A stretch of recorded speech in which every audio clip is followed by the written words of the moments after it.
A Christmas Carol, Stave 3, the second of the three spirits.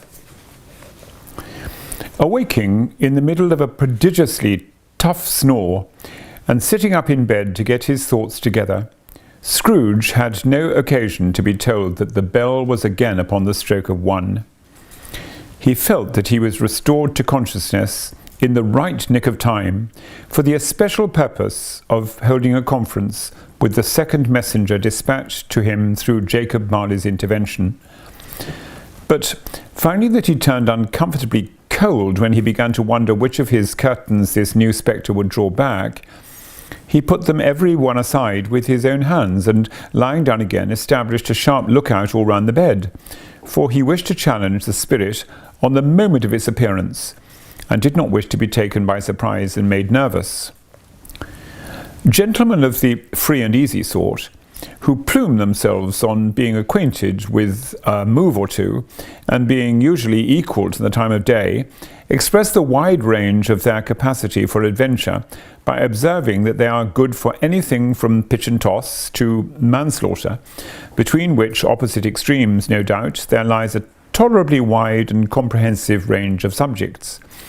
Without venturing for Scrooge quite as hardily as this, I don't mind calling on you to believe that he was ready for a good broad field of strange appearances, and that nothing between a baby and a rhinoceros would have astonished him very much. Now, being prepared for almost anything, he was not by any means prepared for nothing, and consequently, when the bell struck 1, and no shape appeared, he was taken with a violent fit of trembling. 5 minutes, 10 minutes, a quarter of an hour went by, yet nothing came.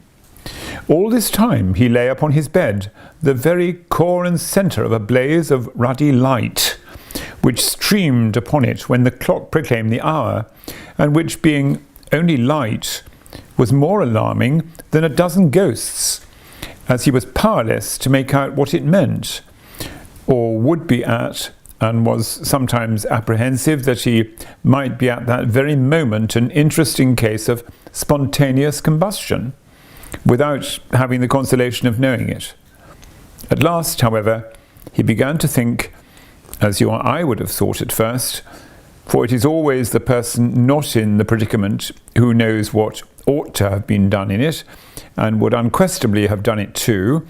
At last, I say, he began to think that the source and secret of this ghostly light might be in the adjoining room, from whence, on further tracing it, it seemed to shine. This idea taking full possession of his mind, he got up softly and shuffled in his slippers to the door. The moment Scrooge's hand was on the lock, a strange voice called him by his name and bade him enter. He obeyed. It was his own room, there was no doubt about that, but it had undergone a surprising transformation. The walls and ceiling were so hung with living green that it looked a perfect grove, from every part of which bright gleaming berries glistened. The crisp leaves of holly, mistletoe, and ivy reflected back the light, as if so many little mirrors had been scattered there, and such a mighty blaze went roaring up the chimney as that dull petrification of a hearth had never known in Scrooge's time, or Marley's, or for many and many a winter season gone. Heaped up on the floor to form a kind of throne were turkeys, geese, game, poultry, brawn, great joints of meat, sucking pigs, long wreaths of sausages, mince pies, plum puddings, barrels of oysters, red-hot chestnuts, cherry-cheeked apples, juicy oranges, luscious pears, immense twelfth cakes, and seething bowls of punch that made the chamber dim with their delicious steam. In easy state, upon this couch, there sat a jolly giant, glorious to see, who bore a glowing torch in shape not unlike Plenty's horn, and held it up, high up, to shed its light on Scrooge as he came peeping round the door. "Come in!" exclaimed the ghost, "Come in and know me better, man."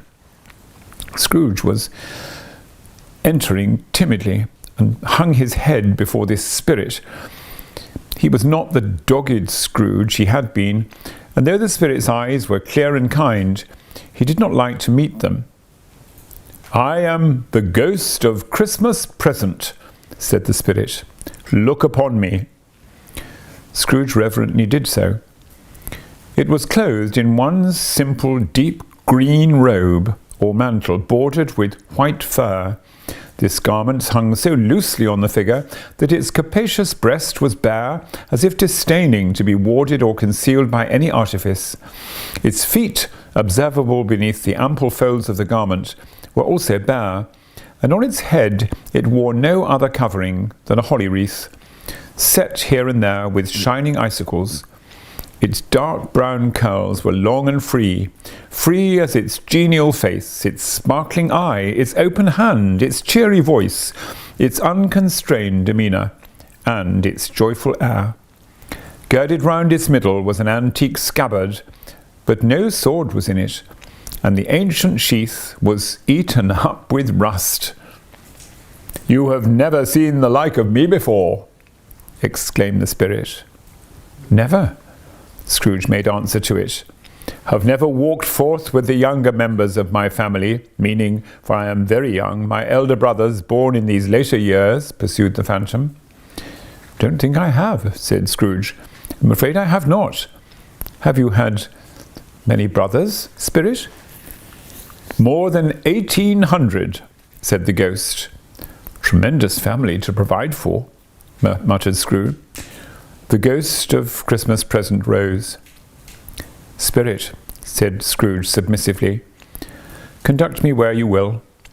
I went forth last night on compulsion, and I learnt a lesson which is working now. Tonight, if you have aught to teach me, let me profit by it." "Touch my robe." Scrooge did so, as he was told, held it fast.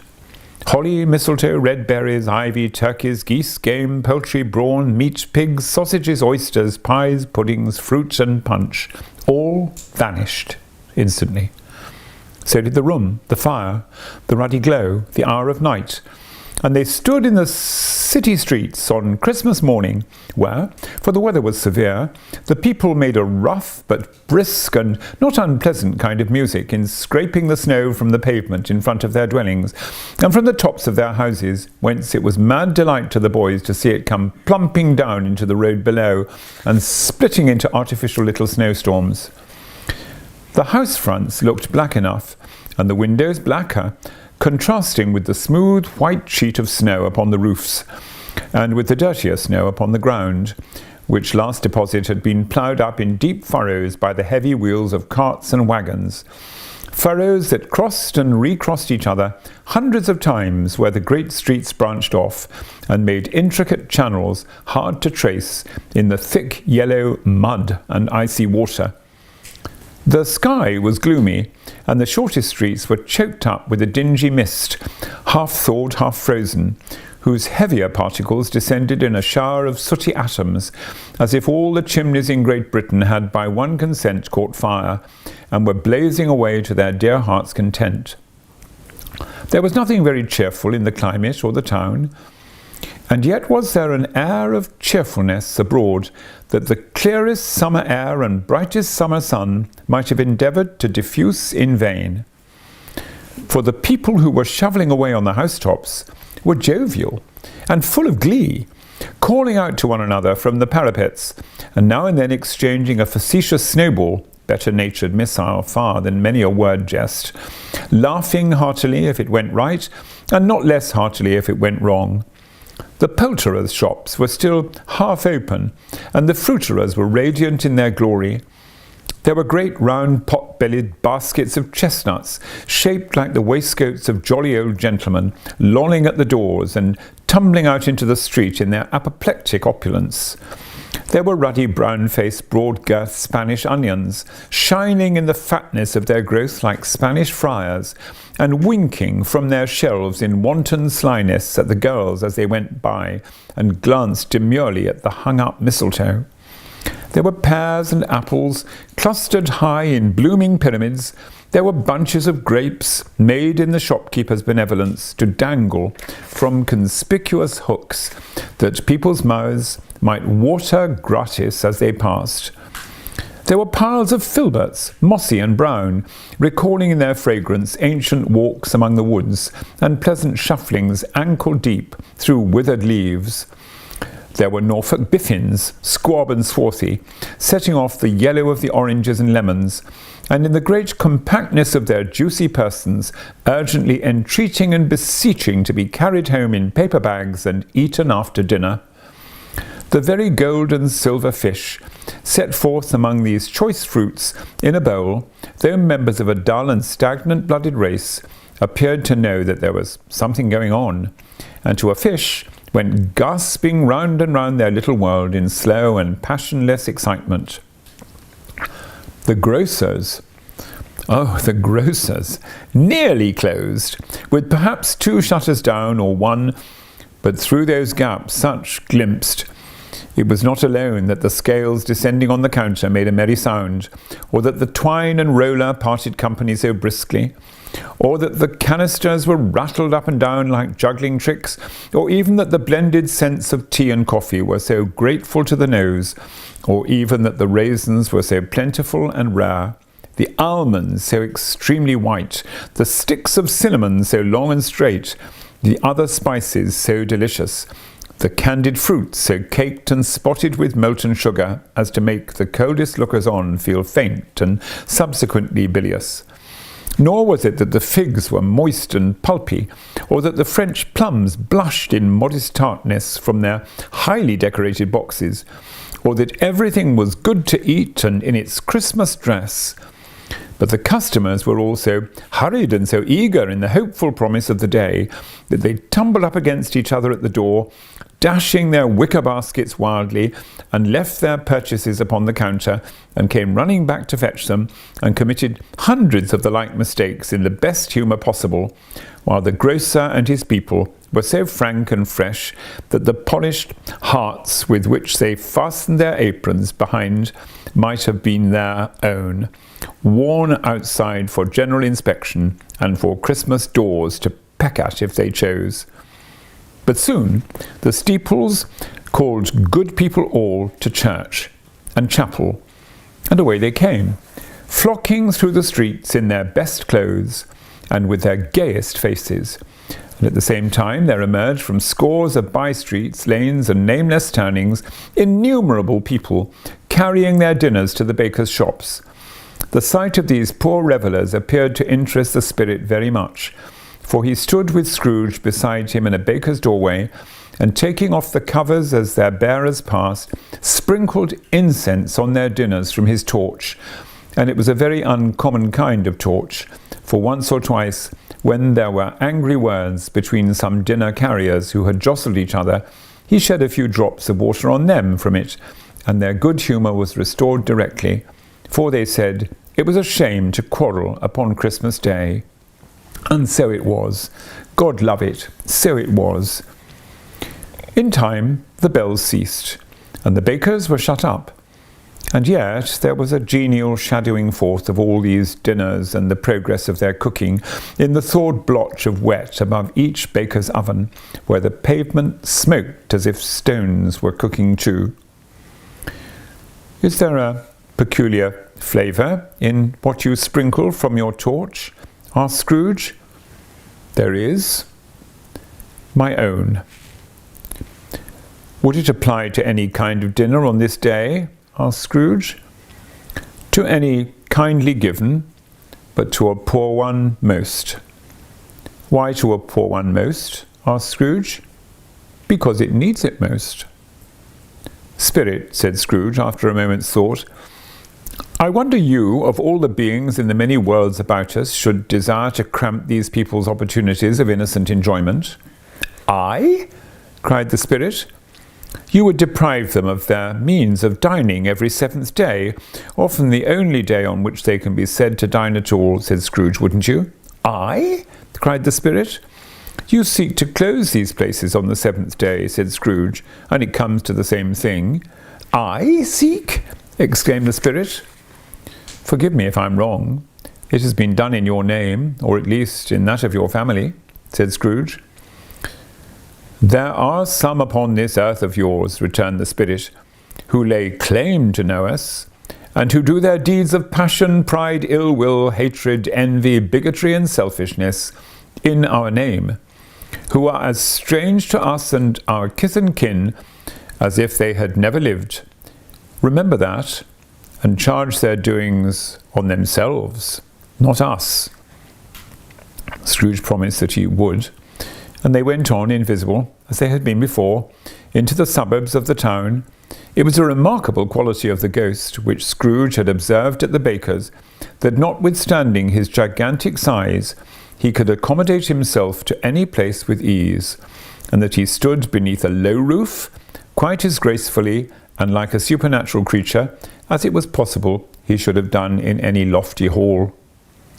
And perhaps it was the pleasure the good spirit had in showing off this power of his, or else it was his own kind, generous, hearty nature, and his sympathy with all poor men, that led him straight to Scrooge's clerk's, for there he went, and took Scrooge with him, holding to his robe, and on the threshold of the door the spirit smiled, and stopped to bless Bob Cratchit's dwelling with the sprinkling of his torch. Think of that. Bob had but 15 bob a week himself. He pocketed on Saturdays but 15 copies of his Christian name, and yet the ghost of Christmas present blessed his 4-roomed house. Then up rose Mrs. Cratchit, Cratchit's wife, dressed out but poorly in a twice-turned gown, but brave in ribbons which are cheap and make a goodly show for sixpence. And she laid the cloth, assisted by Belinda Cratchit, second of her daughters, also brave in ribbons, while Master Peter Cratchit plunged a fork into the saucepan of potatoes, and getting the corners of his monstrous shirt collar, Bob's private property conferred upon his son and heir in honour of the day, into his mouth, rejoiced to find himself so gallantly attired, and yearned to show his linen in the fashionable parks. And now 2 smaller Cratchits, boy and girl, came tearing in, screaming that outside the baker's they had smelt the goose, and known it for their own, and basking in luxurious thoughts of sage and onion, these young Cratchits danced about the table, and exalted Master Peter Cratchit to the skies, while he, not proud, although his collars nearly choked him, blew the fire until the slow potatoes, bubbling up, knocked loudly at the saucepan lid to be let out and peeled.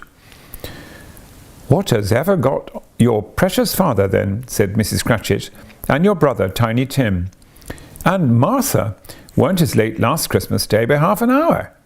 "Here's Martha, mother," said a girl, appearing as she spoke. "Here's Martha, mother," cried the 2 young Cratchits. "Hooray! There's such a goose, Martha."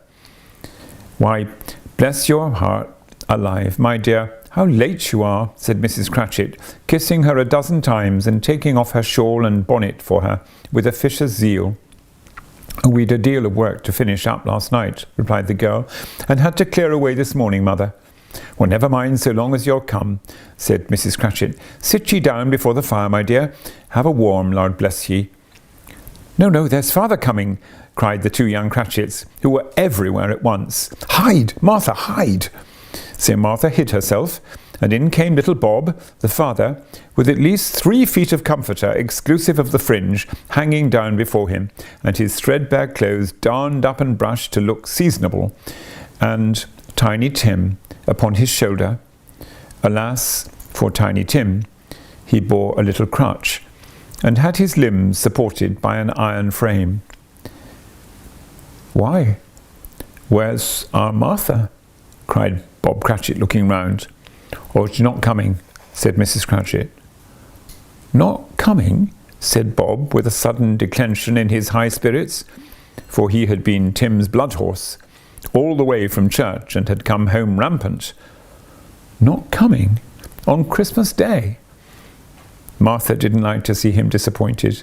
If it were only in joke, so she came out prematurely from behind the closet door and ran into his arms, while the two young Cratchits hustled Tiny Tim and bore him off into the wash-house that he might hear the pudding singing in the copper.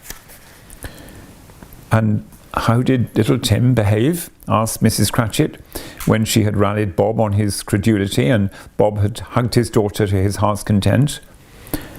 "As good as gold," said Bob, "and better. Somehow he gets thoughtful, sitting by himself so much, and thinks the strangest things you ever heard. He told me, coming home, that he hoped the people saw him in the church because he was a cripple, and it might be pleasant to them to remember on Christmas Day who made lame beggars walk and blind men see."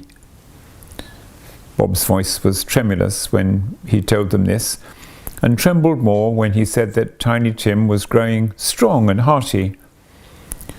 His active little crutch was heard upon the floor, and back came Tiny Tim before another word was spoken, escorted by his brother and sister to his stool before the fire.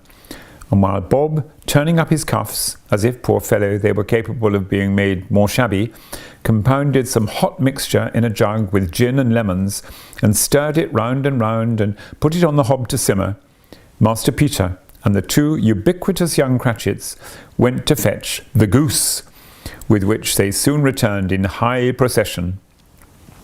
Such a bustle ensued that you might have thought a goose the rarest of all birds, a feathered phenomenon to which a black swan was a matter of course, and in truth it was something very like it in that house.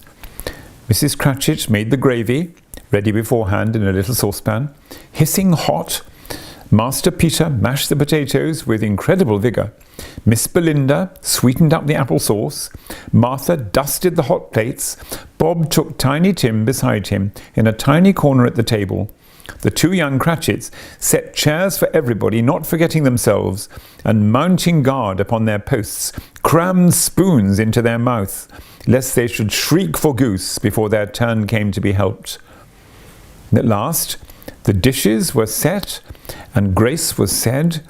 It was succeeded by a breathless pause as Mrs. Cratchit looked slowly all along the carving knife, prepared to plunge it in the breast.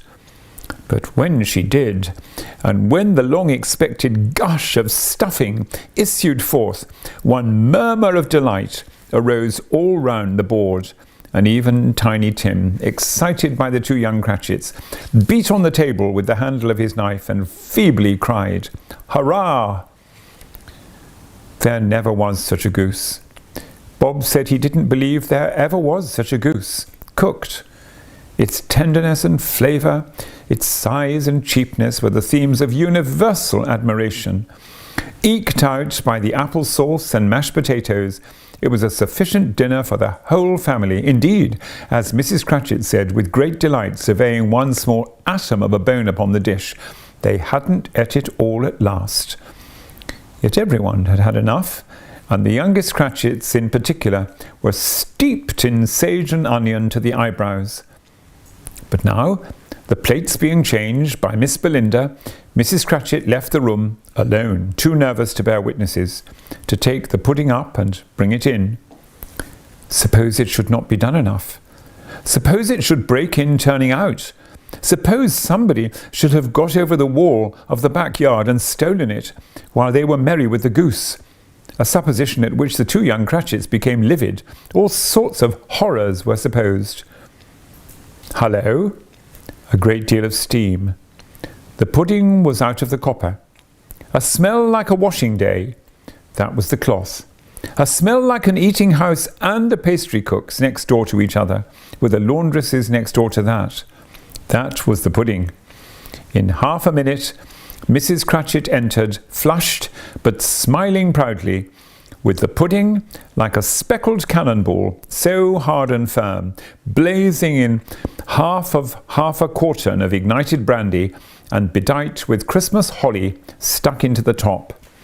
Oh, a wonderful pudding, Bob Cratchit said, and calmly too, that he regarded it as the greatest success achieved by Mrs. Cratchit since their marriage. Mrs. Cratchit said that now the weight was off her mind, she would confess she had had her doubts about the quantity of flour. Everybody had something to say about it, but nobody said or thought it was at all a small pudding for a large family. It would have been flat heresy to do so. Any Cratchit would have blushed, even to hint at such a thing. At last the dinner was all done. The cloth was cleaned, the hearth swept, the fire made up, the compound in the jug being tasted and considered perfect. Apples and oranges were put upon the table, and a shovelful of chestnuts on the fire. Then all the Cratchits family drew round the hearth in what Bob Cratchit called a circle, meaning half a circle, and at Bob Cratchit's elbow stood the family display of glass, 2 tumblers and a custard cup without a handle. These held the hot stuff from the jug, however, as well as golden goblets would have done, and Bob served it out with beaming looks, while the chestnuts on the fire sputtered and crackled noisily. And then Bob proposed, "A Merry Christmas to us all, my dears. God bless us," which all the family re-echoed. "God bless us, every one," said Tiny Tim, the last of all. He sat very close to his father's side, upon his little stool. Bob held his withered little hand in his, as if he loved the child and wished to keep him by his side, and dreaded that he might be taken from him. "Spirit," said Scrooge, with an interest he had never felt before, "tell me if Tiny Tim will live." "I see a vacant seat," replied the ghost, "in the poor chimney corner, and a crutch without an owner, carefully preserved. If these shadows remain unaltered by the future, the child will die." "No, no," said Scrooge. "Oh no, kind spirit, say he will be spared. If these shadows remain unaltered by the future, none other of my race," returned the ghost, "will find him here. What then? If he be like to die, he had better do it, and decrease the surplus population." Scrooge hung his head to hear his own words quoted by the spirit, and was overcome with penitence and grief. "Man," said the ghost, "if man you be in heart, not adamant, forbear that wicked cant until you have discovered what the surplus is, and where it is. Will you decide what men shall live and what men shall die? It may be that in the sight of heaven you are more worthless and less fit to live than millions like this poor man's child. O God, to hear the insect on the leaf pronouncing on the too much life among his hungry brothers in the dust." Scrooge bent before the ghost's rebuke, and trembling, cast his eyes upon the ground, but he raised them speedily on hearing his own name. "Mr. Scrooge," said Bob. "I'll give you Mr. Scrooge, the founder of the feast." "The founder of the feast, indeed!" cried Mrs. Cratchit, reddening. "I wish I had him here. I'd give him a piece of our mind to feast upon, and I hope he'd have a good appetite for it." "My dear," said Bob, "the children. Christmas Day." "It should be Christmas Day, I am sure," said she, "on which one drinks the health of such an odious, stingy, hard, unfeeling man as Mr. Scrooge. You know he is, Robert. Nobody knows it better than you do, poor fellow." "My dear," was Bob's mild answer, "Christmas Day." "I'll drink his health for your sake and the day's," said Mrs. Cratchit. "Not for his. Long life to him. A Merry Christmas and a Happy New Year. He'll be very merry and very happy, I have no doubt." The children drank the toast after her. It was the first of their proceedings, which had no heartiness about it at all. Tiny Tim drank it last of all, But he didn't care twopence for it. Scrooge was the ogre of the family. The mention of his name cast a dark shadow on the party, which was not dispelled for full 5 minutes. After it had passed away, they were 10 times merrier than before, from the mere relief of Scrooge the Baleful being done with. Bob Cratchit told them how he had a situation in his eye for Master Peter, which would bring in, if obtained, full 5 and 6pence weekly. The two young Cratchits laughed tremendously at the idea of Peter's being a man of business, and Peter himself looked thoughtfully at the fire from between his collars, as if he were deliberating what particular investments he should favour when he came into the receipt of that bewildering income. Martha, who was a poor apprentice at a milliner's, then told them what kind of work she had had to do, and how many hours she worked at a stretch, and how she meant to lie abed tomorrow morning for a good long rest, tomorrow being a holiday. She passed it home. Also, how she had seen a countess and a lord some days before, and how the lord was much about as tall as Peter, at which Peter pulled up his collars so high that you couldn't have seen his head if you had been there. All this time the chestnuts and the jug went round, and by they had a song about a lost child travelling in the snow from Tiny Tim, who had a plaintive little voice, and sang it very well indeed. There was nothing of high mark in this. They were not a handsome family. They were not well dressed. Their shoes were far from being waterproof. Their clothes were scanty, and Peter might have known, that very likely did, the inside of a pawnbroker's.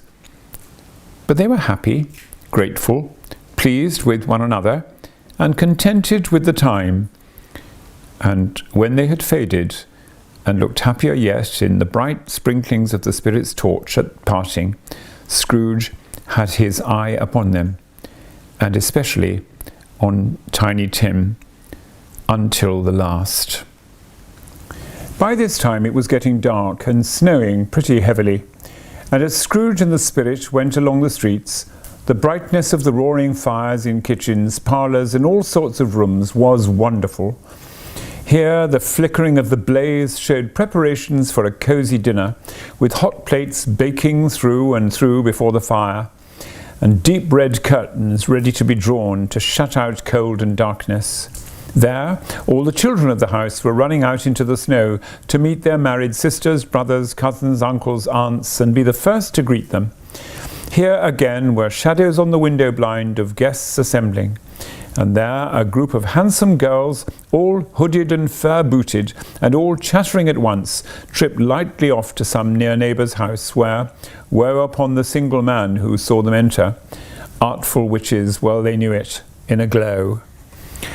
But if you had judged from the numbers of people on their way to friendly gatherings, you might have thought that no one was at home to give them welcome when they got there, instead of every house expecting company, and piling up its fires half chimney high. Blessings on it! How the ghost exulted! How it bared its breadth of breast, and opened its capacious palm, and floated on, outpouring, with a generous hand, its bright and harmless mirth on everything within its reach. The very lamplighter, who ran on before, dotting the dusky street with specks of light, and who was dressed to spend the evening somewhere, laughed out loudly as the Spirit passed, though little kenned the lamplighter that he had any company but Christmas. And now, without a word of warning from the ghost, they stood upon a bleak and desert moor, where monstrous masses of rude stone was cast about, as though it were the burial place of giants, and water spread itself wheresoever it listed, or would have done so, but for the frost that held it prisoner. And nothing grew but moss and furze and coarse rank grass. Down in the west the setting sun had left a streak of fiery red, which glared upon the desolation for an instant like a sullen eye, and frowning lower, lower, lower yet, was lost in the thick gloom of darkest night. "What place is this?" asked Scrooge. "A place where miners live, who labour in the bowels of the earth," returned the spirit. "But they know me. See." A light shone from the window of a hut, and swiftly they advanced towards it. Passing through the wall of mud and stone, they found a cheerful company assembled round a glowing fire. An old, old man and woman, with their children and their children's children, and another generation beyond that, all decked out gaily in their holiday attire. The old man, in a voice that seldom rose above the howling of the wind upon the barren waste, was singing them a Christmas song. It had been a very old song when he was a boy, and from time to time they all joined in the chorus. So surely as they raised their voices, the old man got quite blithe and loud, and so surely as they stopped, his vigour sang again. The spirit did not tarry here, but bade Scrooge hold his robe, and passing on above the moor, sped whither? Not to see. To see! To Scrooge's horror, looking back, he saw the last of the land, a frightful range of rocks behind them, and his ears were deafened by the thundering of water as it rolled and roared and raged among the dreadful caverns it had worn, and fiercely tried to undermine the earth. Built upon a dismal reef of sunken rocks, some league or so from shore, on which the waters chafed and dashed the wild year through, there stood a solitary lighthouse. Great heaps of seaweed clung to its base, and storm birds, born of the wind, one might suppose as seaweed of the water, rose and fell about it like the waves they skimmed. But even here, two men who watched the light had made a fire that through the loophole in the thick stone wall shed out a ray of brightness on the awful sea. Joining their horny hands over the rough table at which they sat, they wished each other Merry Christmas in their can of grog, and one of them, the elder too, with his face all damaged and scarred with hard weather, as the figurehead of an old ship might struck up a sturdy song that was like a gale in itself. Again the ghosts sped on, above the black and heaving sea, on, until being far away, as he told Scrooge, from any shore, they lighted on a ship. They stood beside the helmsman at the wheel, the lookout in the bow, the officers who had the watch, dark, ghostly figures in their several stations, but every man among them hummed a Christmas tune, or had a Christmas thought, or spoke below his breath to his companion of some bygone Christmas day, with homeward hopes belonging to it.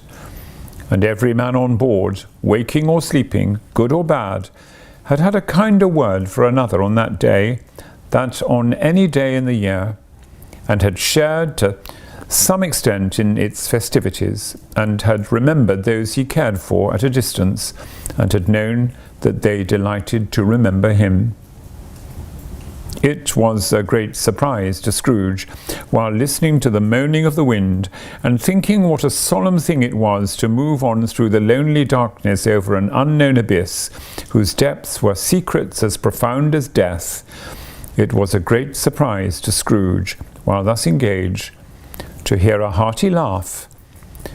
It was a much greater surprise to Scrooge to recognize it as his own nephew's laugh, and to find himself in a bright, dry, gleaming room, with the spirit standing smiling by his side, and looking at that same nephew with approving affability.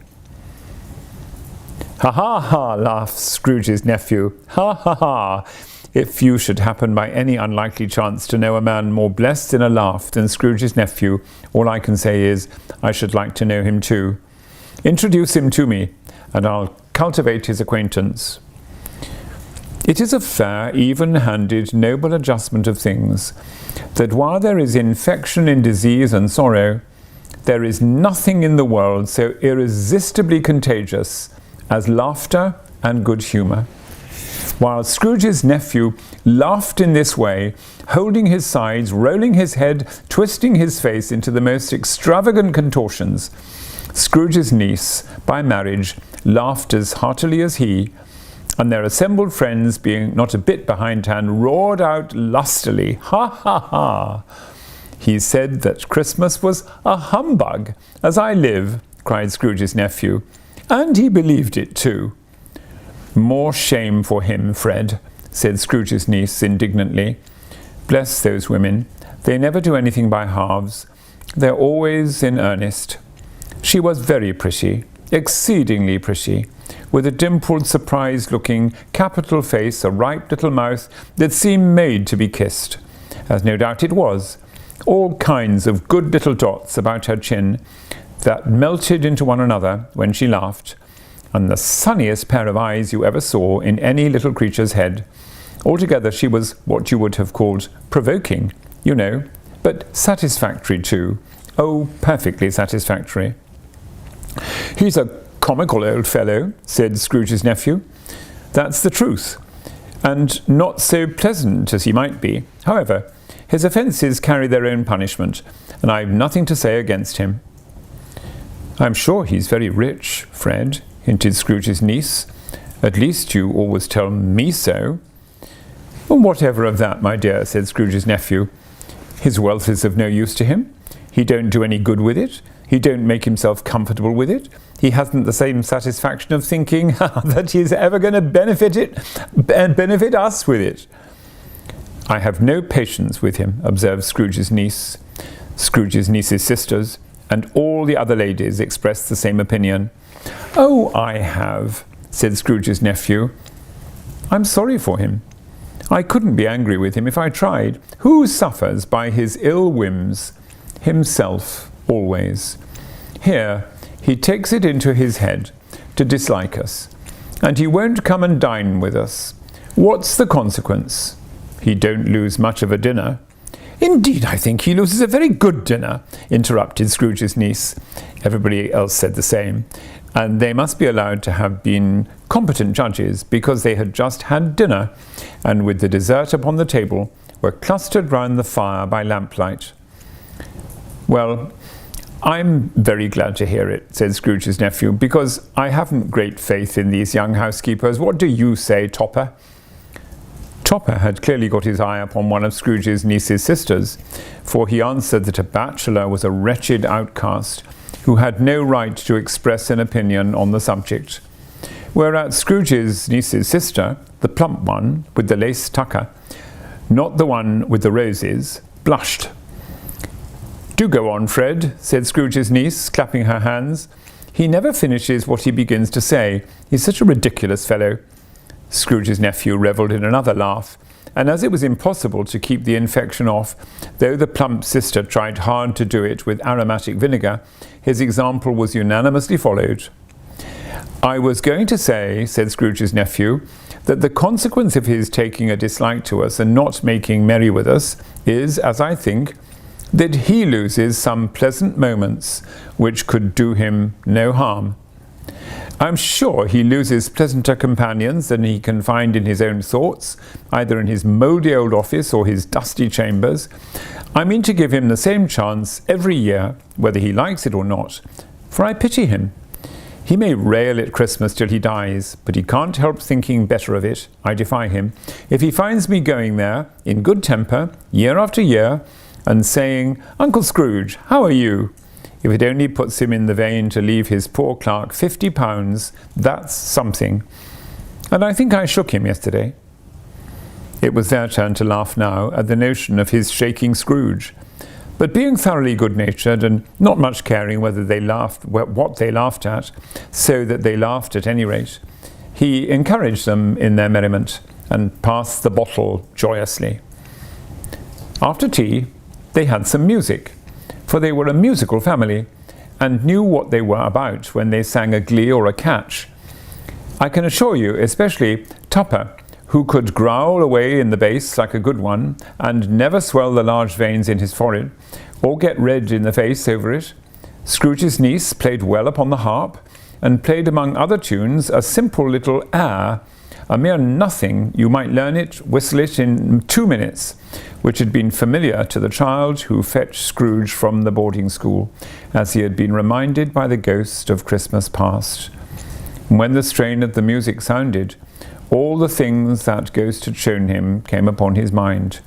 He softened more and more, and thought that if he could have listened to it often, years ago, he might have cultivated the kindnesses of life for his own happiness with his own hands, without resorting to the sexton's spade that buried Jacob Marley. But they didn't devote the whole evening to music. After a while, they played at forfeits. For it is good to be children sometimes, and never better than at Christmas, when its mighty founder was a child himself. Stop! There was first a game at blind man's buff. Of course there was. And I no more believe Topper was really blind than I believe he had eyes in his boots. My opinion is that it was a done thing between him and Scrooge's nephew, and that the ghost of Christmas present knew it. The way he went after that plump sister in the lace tucker was an outrage on the credulity of human nature, knocking down the fire irons, tumbling over the chairs, bumping against the piano, smothering himself among the curtains. Wherever she went, there went he. He always knew where the plump sister was. He wouldn't catch anybody else. If you had fallen up against him, as some of them did, and stood there, he would have made a feint of endeavouring to seize you, which would have been an affront to your understanding, and would instantly have skulked off in the distance of the plump sister. She often cried out that it wasn't fair, and it really wasn't. But when at last he caught her, when in spite of all her silken rustlings and her rapid flutterings past him, he got her into a corner whence there was no escape, then his conduct was the most execrable, for his pretending not to know her, his pretending that it was necessary to touch her headdress, and further to assure himself of her identity by pressing a certain ring upon her finger, and a certain chain about her neck, was vile, monstrous.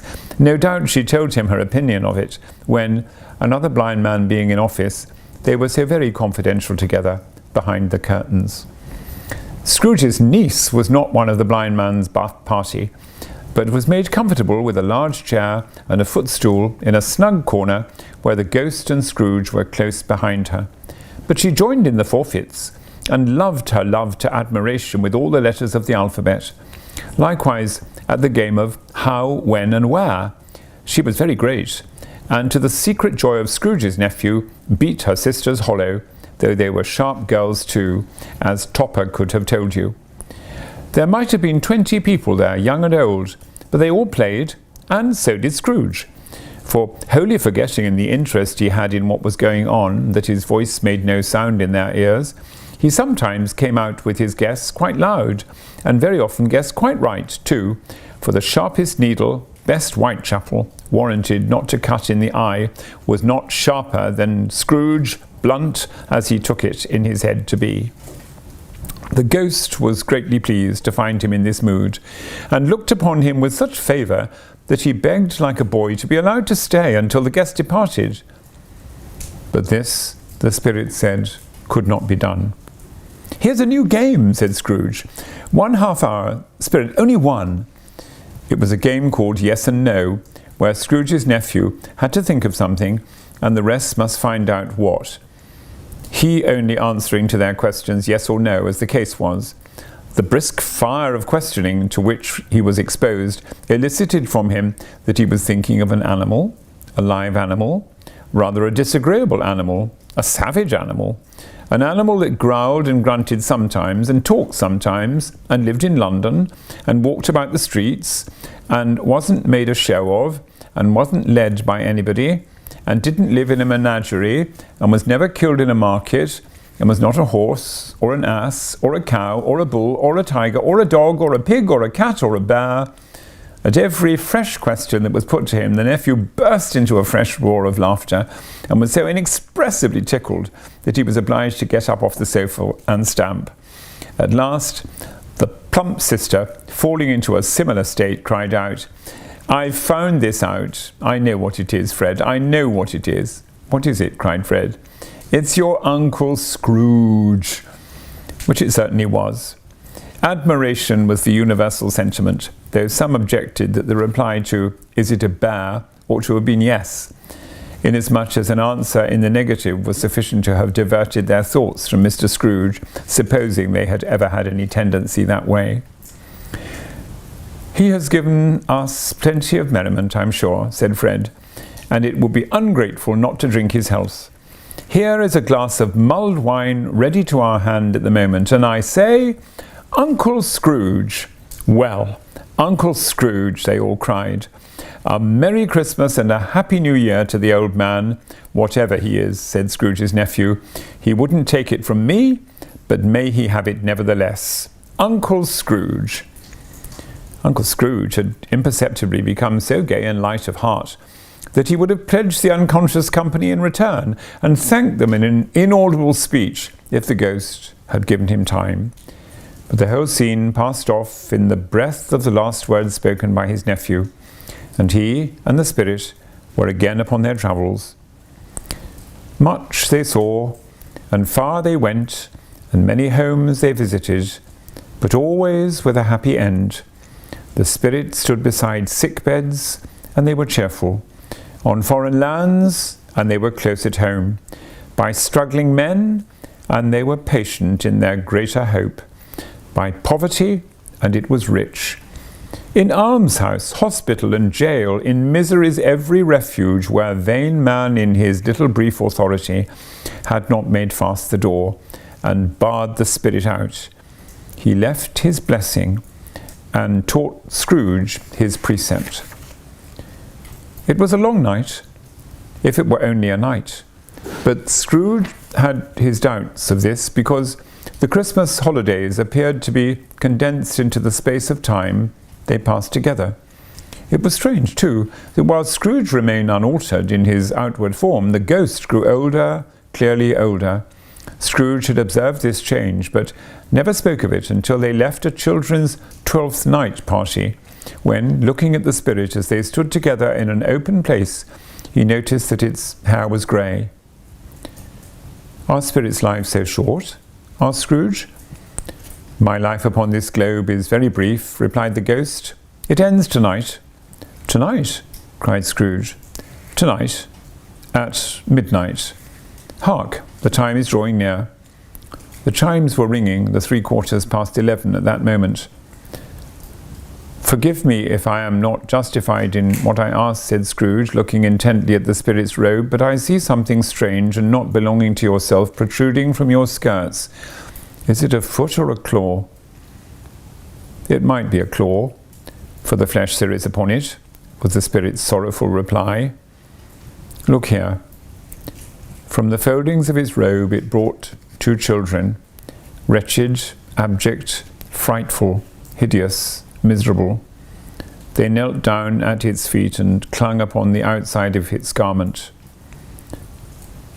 "Oh man, look here, look down here," exclaimed the ghost. They were a boy and a girl, yellow, meagre, ragged, scowling, wolfish, but prostrate too in their humility. Where graceful youth should have filled their features out and touched them with its freshest tints, a stale and shriveled hand like that of age had pinched and twisted them and pulled them into shreds. Where angels might have sat enthroned, devils lurked and glared out menacing. No change, no degradation, no perversion of humanity in any grade, through all the mysteries of wonderful creation, has monsters half so horrible and dread. Scrooge started back, appalled, having them shown to him in this way. He tried to say they were fine children, but the words choked themselves, rather than be parties to a lie of such enormous magnitude. "Spirit? Are they yours?" Scrooge could say no more. "They are man's," said the spirit, looking down upon them, "and they cling to me, appealing from their fathers. This boy is ignorance. This girl is want. Beware them both, and all of their degree, but most of all, beware this boy, for on his brow I see that written which is doom, unless the writing be erased. Deny it, cried the spirit, stretching out its hand towards the city. Slander those who tell it ye, admit it for your factious purposes, and make it worse, and bide the end. Have they no refuge or resource? Cried Scrooge. Are there no prisons? Said the spirit, turning on him for the last time with his own words. Are there no workhouses? The bell struck 12.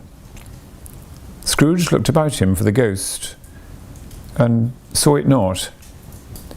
As the last stroke ceased to vibrate, he remembered the prediction of old Jacob Marley, and lifting up his eyes, beheld a solemn phantom, draped and hooded, coming like a mist along the ground towards him.